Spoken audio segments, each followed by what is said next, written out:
Elecciones a tiempo con César Ricaurte.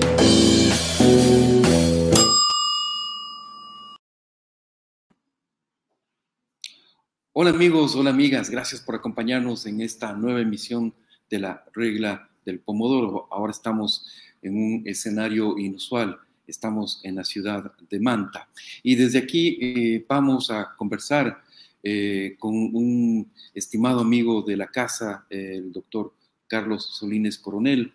Carlos ha lanzado hace pocas semanas un libro llamado, que tiene el sugestivo título de Sin partidos no hay paraíso. Y es un libro biográfico y al mismo tiempo una profunda reflexión sobre el sistema de partidos políticos en nuestro país. Carlos Solínez Coronel, a quien damos la bienvenida. Carlos, bienvenido. Gracias por acompañarnos en esta tarde. Gracias, César. Un abrazo a la distancia y un saludo muy cordial para todas las personas que nos están escuchando. Gracias, Carlos. Carlos es abogado y doctor en jurisprudencia por la Pontificia Universidad Católica del Ecuador. Nació en 1940 en la ciudad de Otavalo y reside en Quito desde el 1951. Desde su juventud se dedicó a la actividad y acción política. En ese contexto fue cofundador de la Democracia Cristiana del Ecuador, partido en el que ocupó destacadas funciones como dirigente.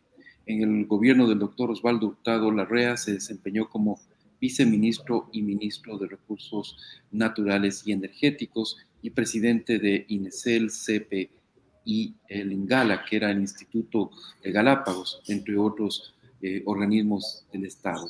En 1988 fue elegido diputado al Congreso Nacional por la provincia de Pichincha y fue vicepresidente de la Comisión Permanente de lo Civil y Penal. Participó de forma destacada en la promulgación de varias leyes fundamentales para el país. Además, Carlos ha sido conjuez de la Sala de lo Laboral y Social de la Corte Suprema de Justicia, catedrático de Derecho Laboral, Social y Constitucional en las Universidades Central y PUCE de la ciudad de Quito. Además, ha realizado una extensa labor en el ejercicio profesional. Ha sido asesor y consultor de empresas e instituciones públicas. Estamos resumiendo realmente el extensísimo hoja de vida de Carlos. Realmente es un honor contar contigo en esta tarde, Carlos. Y quisiéramos comenzar esta conversación justamente que nos cuentes un poco ese nacimiento de la democracia cristiana en la que fuiste uno de los fundadores. ¿Cómo se dio? ¿Qué significado tuvo en ese momento en el país? Recordemos que la democracia popular, ¿no es cierto?, nace de la fusión de una parte del Partido Conservador y de otra parte de una línea un poco más socialdemócrata. Pero bueno, ahí cuéntanos tú cómo sucedió eso y qué importancia tuvo en ese momento en el país.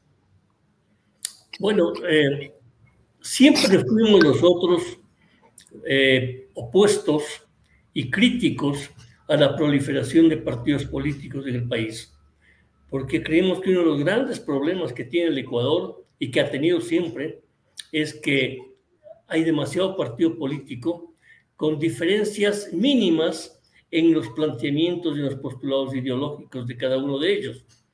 En la época que es del año 62, de 1962, había pues el Partido Social Cristiano, el Partido Conservador, el Partido Liberal, había ARNE, había el CFP, había el Partido Socialista, el Partido Comunista, y socialismo creo que habían dos partidos y todo. O sea que ya no era justificable el formar un nuevo partido.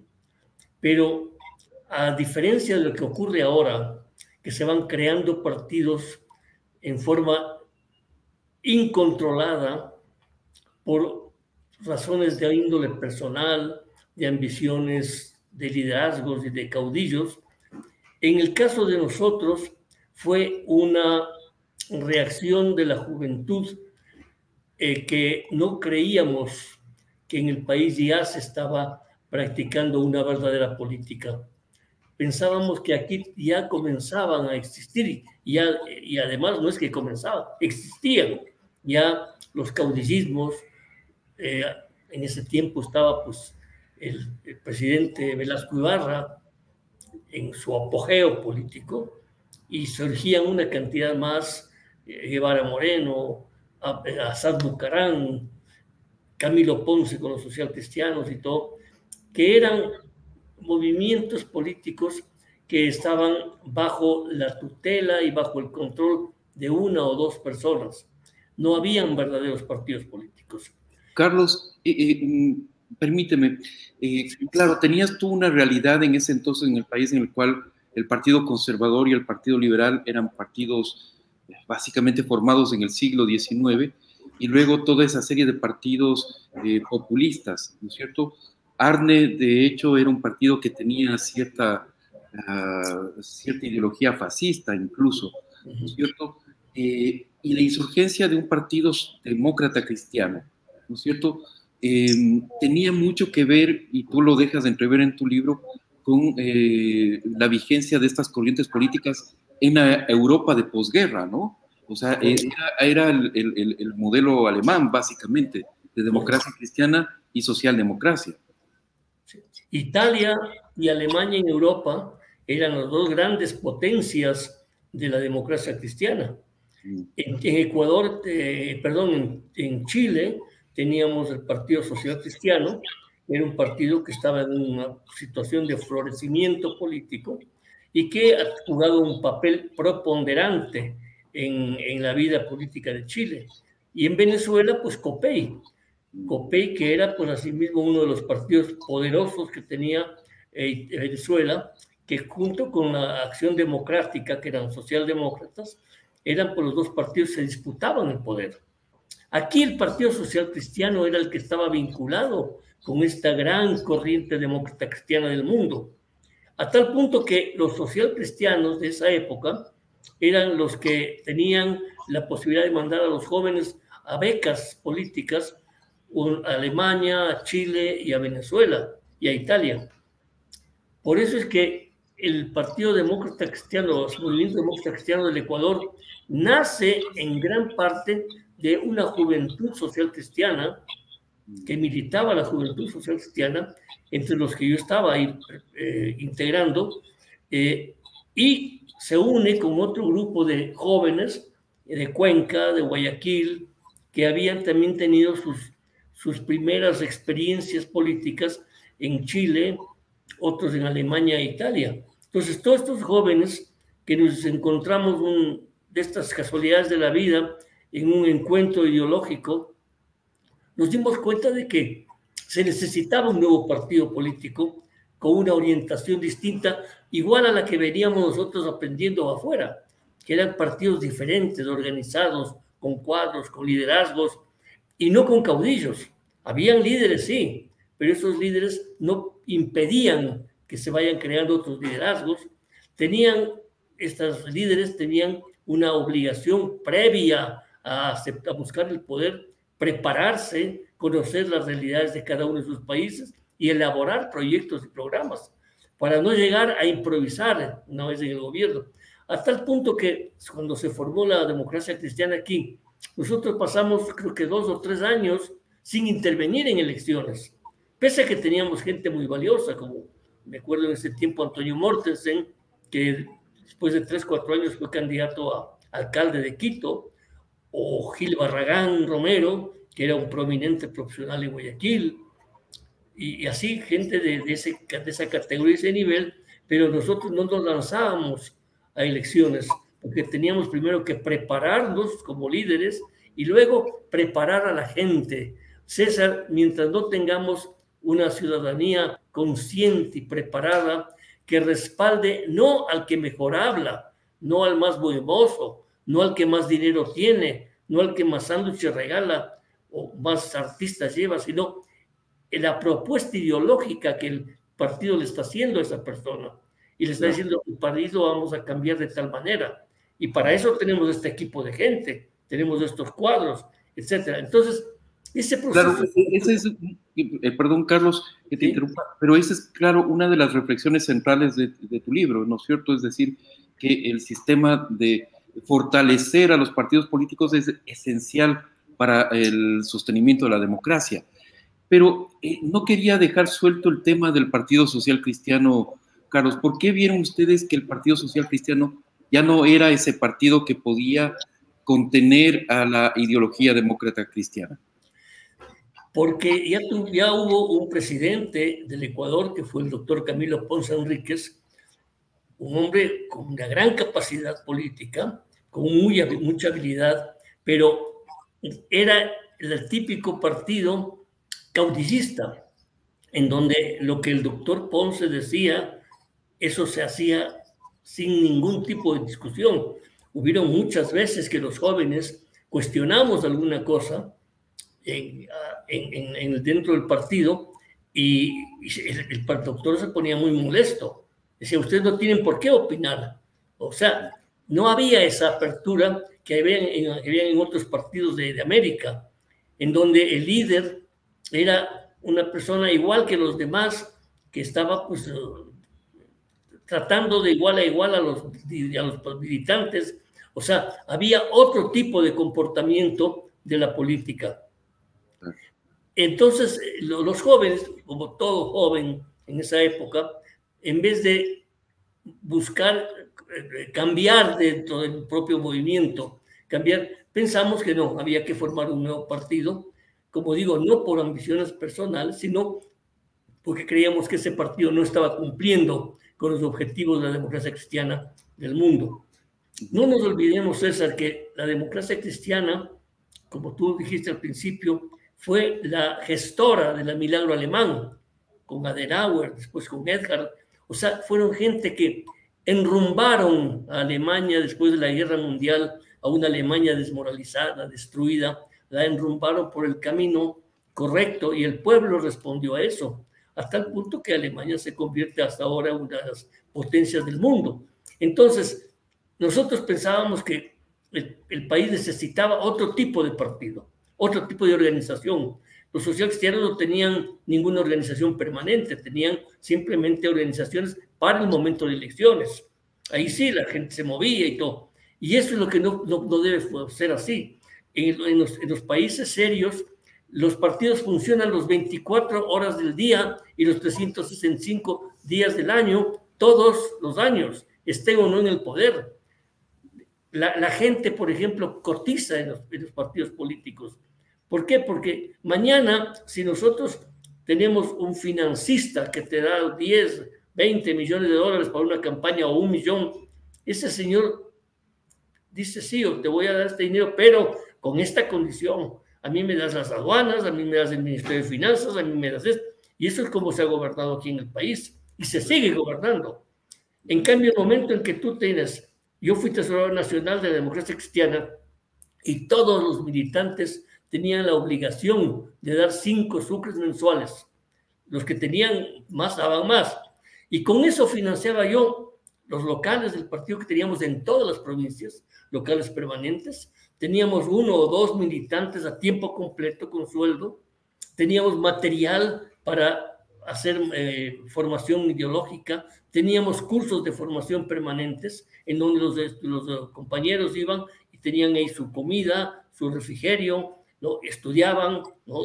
Venían de provincias, etc. Todo eso es un costo que se tiene y eso se necesita financiarlo todo el tiempo.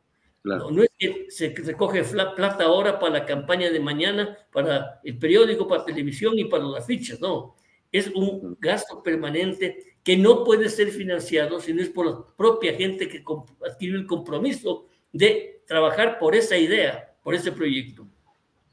Carlos, años 70, la dictadura militar da paso en el año 79 a la transición democrática y la democracia cristiana está ahí haciendo alianza con un partido populista como el CPP, ¿no es cierto? Y lanzan este binomio que en todo caso representa el cambio, ¿no? De hecho, la el lema era la fuerza del cambio.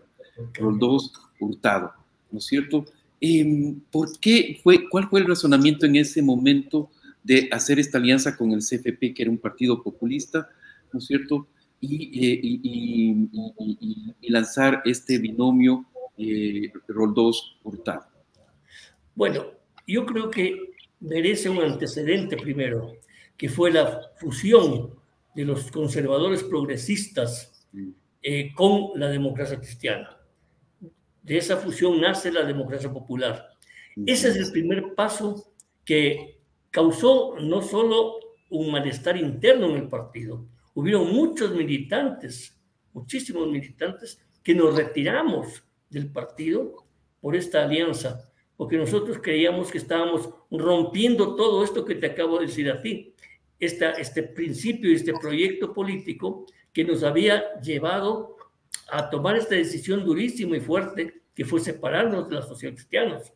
Entonces, unirnos con los conservadores ya era una claudicación ideológica monstruosamente grande. A esa unión, como digo, que ya fue perjudicial para la democracia cristiana, hubo una segunda parte, que fue que el partido comenzó a tomar los visos de electorerismo. O sea, se priorizó, se dio más importancia a las elecciones y a los liderazgos que a este manejo ideológico del partido político. Entonces, por eso es que en el 78 ya comienzan a surgir otro tipo de intereses. De lo que conozco yo, primero fue propuesto a la vicepresidencia con Roldós el doctor Trujillo. El doctor Trujillo no aceptó, dijo que no, lógicamente, ¿cómo iba a aceptar? Pues una figura política que venía del conservadorismo, ¿no? A trabajar en alianza con un joven que tenía 37 años, ¿no? Que era Roldós. Entonces, como no acepta a Trujillo, es que Roldós, porque Roldós no opinaba en eso, a Bujarán propone a Hurtado. Y Hurtado, pues tampoco quería aceptarlo, le obligamos nosotros. ¿Por qué?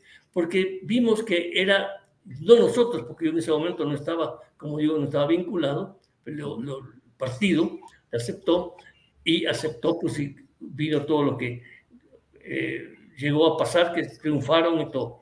Entonces, yo creo que ahí hubo un gran quiebre de comportamiento ideológico político desde la fusión hasta que tú analizas, esta alianza con los CFPistas.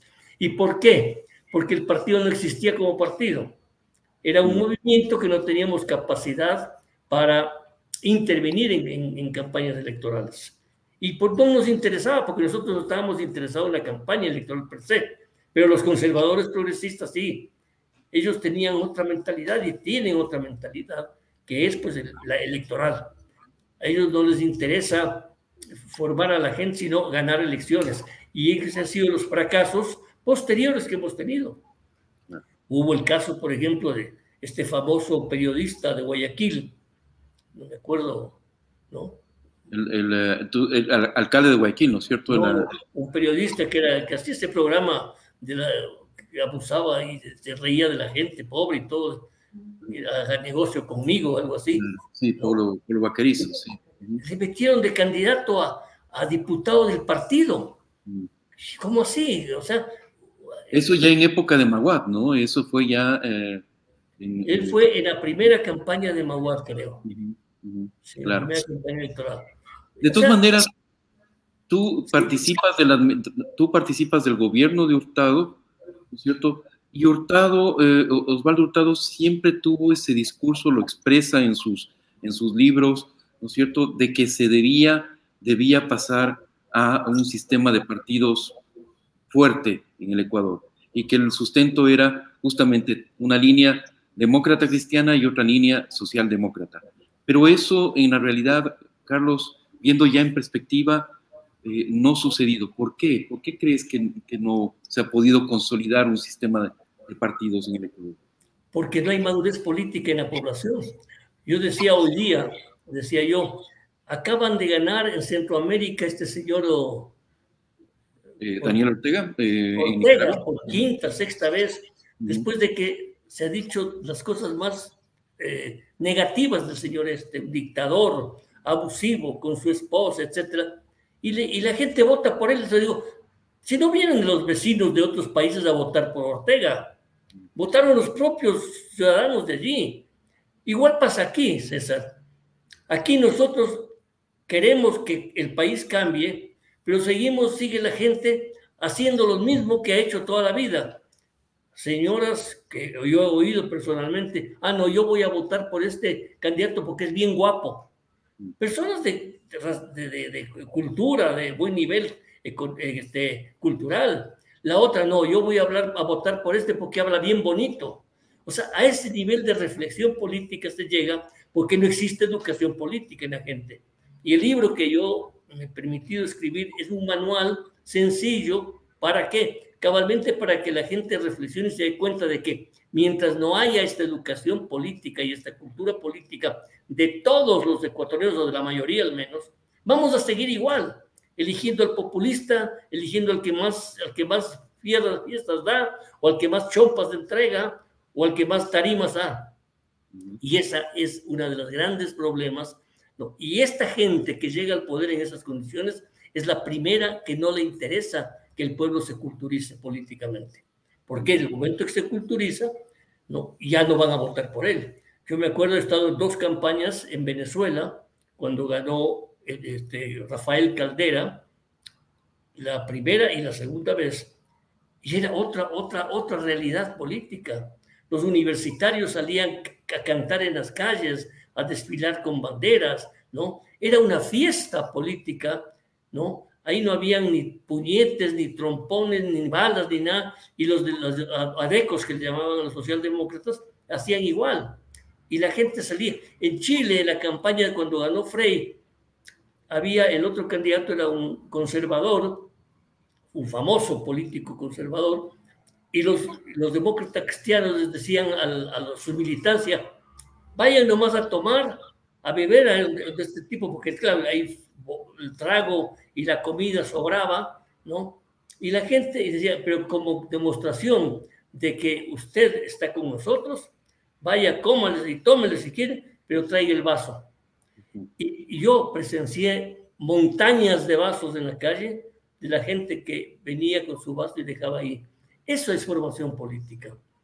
A ese nivel, a tal punto de que en Chile vimos como, estando en un estado de ascenso y de progreso como estaba ya Chile, el pueblo chileno se convenció y votó por Allende, democráticamente, ¿no? ¿Por qué? Porque tenía conciencia política ya. Y ahora está pasando algo parecido, ¿no? Está pasando algo parecido. Ahora hay un movimiento muy fuerte de izquierda chilena, ¿no? Que puede ser que le lleve al poder al candidato de izquierda. Pero a lo que voy es no a los resultados que eso traiga, porque yo considero que el socialismo es un fracaso y ha sido un fracaso en todo el mundo, sino, y por eso en mi libro yo hago notar esto históricamente, cómo los socialistas no han solucionado los problemas de ninguno de sus países. En cambio, los demócratas cristianos y los socialdemócratas sí han solucionado. Los socialdemócratas y los demócratas cristianos han trabajado muchas veces en coalición, unidos, en Chile, en Alemania, en Suecia, en Noruega, ¿no? O sea, ¿por qué? Porque todos buscamos lo mismo. Todos buscamos lo mismo. Carlos, ¿no te parece, en el Ecuador ha sido, bueno, tenemos el sistema que tenemos en este momento, ¿no es cierto? Te quería justamente pedir tu opinión sobre el sistema de partidos actuales, o si no hay sistema de partidos actuales. Pero antes de eso, quería, al final, ¿por qué no se logra consolidar la democracia cristiana? ¿Por qué no se logra consolidar el Partido Socialdemócrata, que era la izquierda democrática? Ahora ha tenido un resurgir electoral, pero no es que signifique eso que ideológicamente ha vuelto a tener una presencia sólida. ¿Por qué? ¿Cabe alguna autocrítica ahí, Carlos? Sí, yo creo que se debe a 2 cosas. La una, que hemos fallado los dirigentes. los dirigentes políticos perdimos la brújula de cuál era nuestro objetivo final, que era servir al país. Servirlo, pero servirlo con capacidad, conocimiento y voluntad social, sentido social. La democracia y el capitalismo funcionan, sirven, pero siempre y cuando tengan un gran contenido de justicia social, que es lo que nosotros propugnamos. El momento en que nosotros nos olvidamos o perdemos esa brújula, el país no sale adelante. Y eso es lo que ha pasado con los dos movimientos. La democracia popular tuvo todo un proceso de deterioro, llamémoslo así, desde algunos años atrás, y luego se completó con el fracaso de Maguad. Maguad, para mí, fue el hombre que sepultó al partido. Maguad y toda su camarilla, pues por supuesto, que sepultó. ¿Por qué? Porque por más buena voluntad que haya tenido, él no cumplió con los objetivos que tenía que cumplir como demócrata cristiano. Y los socialdemócratas para mí tuvieron y tienen un gran problema también, que cayeron en el caudillismo. No nos olvidemos que después del doctor Borja ya no hubo más. Un líder como Bacacarbo, que podía haber sido un sucesor, no tuvo el apoyo ni la oportunidad. Y de ahí en adelante no han habido a ningún joven socialdemócrata de los que habían y que ahora ya pues, somos adultos mayores, les ayudaron. No voy a dar nombres ahorita, pero ustedes y los ecuatorianos saben que había gente muy valiosa dentro de la socialdemocracia, de gente joven valiosa, intelectuales de primera, que nunca pudieron salir adelante. ¿Por qué? Porque no hubo esa actitud y esa apertura política para que surjan los nuevos líderes. Yo siempre decía, yo en mi partido, decía, ojalá tengamos 10 Hurtados, 20 Trujillos, 40 Maguads. ¿Por qué? Porque los partidos hacen así, no se hacen con uno solo. Se enferma o se muere ese señor y se acaba el partido. Y lo que necesitamos nosotros es tener, como tienen en otros países del mundo desarrollado, tienen el equipo de ministros y otro equipo de ministros de la sombra que se llaman, que son gente con la misma capacidad y conocimientos que el principal, que están ahí ayudando, asesorando, ¿no? Y que en un momento determinado pueden reemplazar al otro. Pero todo es un gran equipo. En mi libro digo yo, César, la política es como el manejo político, como una orquesta sinfónica, en donde intervienen los músicos. El director es el hombre que conoce partituras, de instrumentos, de armonía, y comienza a dirigir a todo este grupo de personas para que funcione y salga la obra musical. En política es igual. El estadista, el político, es el hombre que va a dirigir a este grupo de políticos que van a estar en las distintas áreas del quehacer del país para organizarles y coordinar el trabajo. En este país no hay eso. Aquí cada uno se dispara por su lado. Cada uno dice, ¿por qué? Porque no existe una unidad partidista ni nada. Claro. Hay un escogitamiento al azar de la gente. A ver, a este le voy a poner como ministro, sin saber ni qué orientación ideológica tiene, ni qué busca, ni qué quiere, porque ni siquiera estaba preparado para cumplir con esas funciones. Yo digo, un futbolista le preparan 2, 3, 5 años para que aprenda a patear la pelota. Y aquí los políticos creen que se pueden hacer de un día para otro, cuando el político es un profesional que está encargado de conducir los destinos de un país o de un municipio o de una provincia. Entonces tiene que ser un hombre completamente formado. Por eso es que la ciencia política es una cosa muy complicada que aquí lamentablemente no funciona. Y estamos en la situación en la que estamos. Los principales partidos políticos desde el movimiento, bueno, el movimiento UNES ahora, que era Alianza País, ¿no es cierto?, que finalmente es el movimiento que gira alrededor del expresidente Correa, Pachacuti, que es el movimiento ligado al movimiento indígena, ¿no es cierto?, el partido ligado al movimiento indígena, creo que es el movimiento del presidente Guillermo Lasso. ¿Cuál es tu apreciación de la situación actual y qué hacer? ¿Qué correctivos se deberían tomar? Bueno, primero comienzo diciéndote, César, que para mí no existen aquí partidos políticos en este momento. Para mí los únicos partidos políticos que en embrión comenzaron a surgir fueron el partido, el MPD, la socialdemocracia, las democracias cristianas y yo diría, para de contar. Lo que existen aquí son movimientos electoreros, o sea, grupos de personas que se forman 10, 15 personas, amigos, que nunca han incursionado en política, que tienen un poco de dinero o que tienen alguien que les financie, ¿no? Que se lanzan como candidatos en elecciones, pero llegan al poder sin ninguna idea de lo que van a hacer. Por eso son las improvisaciones, por eso son todo lo que se hace en este país. Entonces, se forman estos movimientos, lógicamente, en momento de campaña, ahí sí, pues hay sedes en Quito, en Guayaquil, en El Oro, en todo lado, pero mientras está la campaña, y ahí tienen gente, les pagan un mensual a los dirigentes, ahí se pelean aquí a los dirigentes barriales, a los dirigentes de deportivos y todo, se los pelean los partidos porque son los que acarrean votos. Yo he tenido casos de toda la vida, en mi vida política, en donde estaba un dirigente deportivo con el brazalete de, qué sé yo, de un partido aquí, y a los 8 días ya estaba puesto el otro. ¿Por qué? Porque el otro le dijeron, mira, aquí te vamos a pagar un poco más de dinero, ven acá a trabajar con nosotros.